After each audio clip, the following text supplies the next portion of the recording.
Buenos días, mi nombre es Ginette Guerra Treviño y voy a hablar sobre la escritura pública.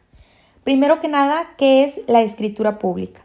Bueno, es la redacción hecha por el notario del acto jurídico y se hace en forma directa o a manera de síntesis. Esta redacción se queda impresa en el protocolo. Todas las escrituras públicas tienen requisitos de forma a seguir. Vamos a ver cuáles son. Primero que nada está el proemio, que también es llamado encabezado. Consiste en una introducción o resumen del contenido de la escritura pública y se señalan principalmente las partes y ante quién, es decir, quiénes participan en la escritura pública y ante quién se presenta, o sea, el nombre del notario. También se analiza el acto jurídico y se describen circunstancias de tiempo y lugar. Después están los sujetos de la escritura. Hay dos sujetos, el material y el formal. El material es a quien le repercuten directamente los efectos del acto y el formal es a quien no le repercuten directamente, pero aún así tiene participación en la escritura pública. También otros tipos de sujetos son el otorgante y el compareciente. El otorgante puede ser formal o material y el compareciente siempre es material, ya que es a quien siempre le repercute o le afecta los efectos de la escritura pública. Ahora vamos a ver algunas partes en sentido formal, que son los testigos y los asistentes. Recordando que las partes en sentido formal son quienes participan en la escritura pública, pero no son afectados personalmente. Los testigos pueden ser quien firma ruego, que es el que firma en nombre de los otorgantes que no pueden o no saben firmar. El testigo instrumental, que solo forma parte de la estructura del instrumento, como en los testamentos, y el de identidad, que solamente ayuda a brindar certeza de la identidad de las partes en la escritura pública. Y los asistentes, que son los intérpretes y lectores, que simplemente son quienes leen o quienes traducen para las personas que no entienden o no saben el castellano. Después puede haber un apartado de representación legal, que es, por ejemplo, de patria potestad para los titulares del derecho de la patria potestad, de la adopción plena para los padres adoptivos, de tutela para los tutores, de ausencia, de sucesiones, que son los albaceas, de concursos mercantiles, que son los interventores, y de administradores, que casi siempre son en las sociedades mercantiles.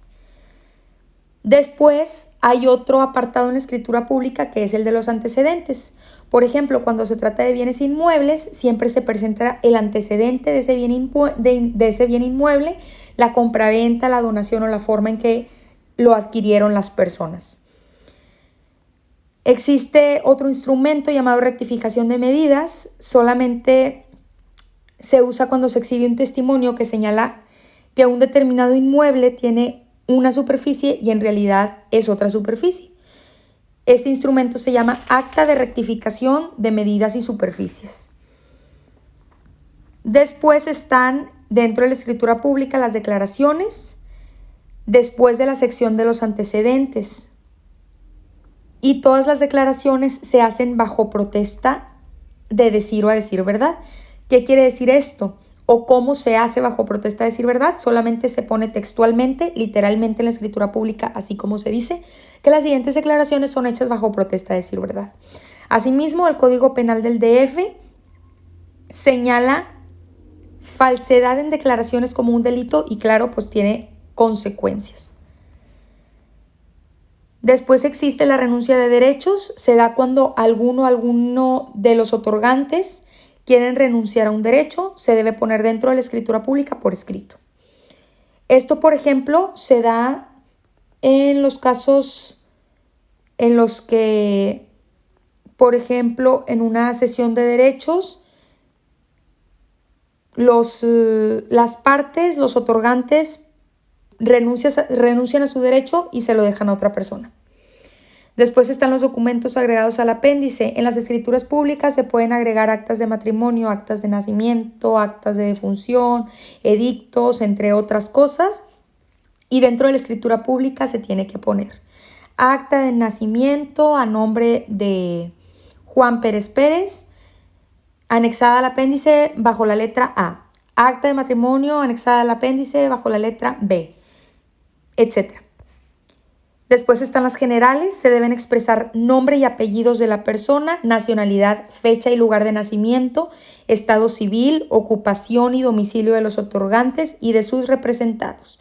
La mujer casada que lo pida puede agregarse a su nombre el apellido paterno de su marido o de su esposo. Después están las certificaciones, donde el notario va a certificar haber tenido a la vista los documentos que se le hubieran presentado para la formación de la escritura. Después están las cláusulas, que constituyen la parte formal más importante de toda la escritura. ¿Por qué?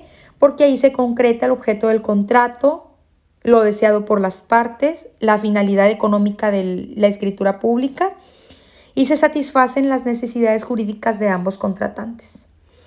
Dentro de las escrituras públicas también hay fechas, que son fechas de asentamiento en el protocolo, de firma de los otorgantes, de autorización preventiva, de autorización definitiva y de sus registros.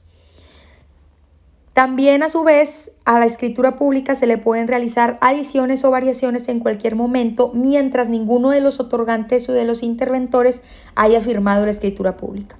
Mientras haya una firma en la escritura pública, ya no se puede adicionar nada o hacer ninguna variación a ella.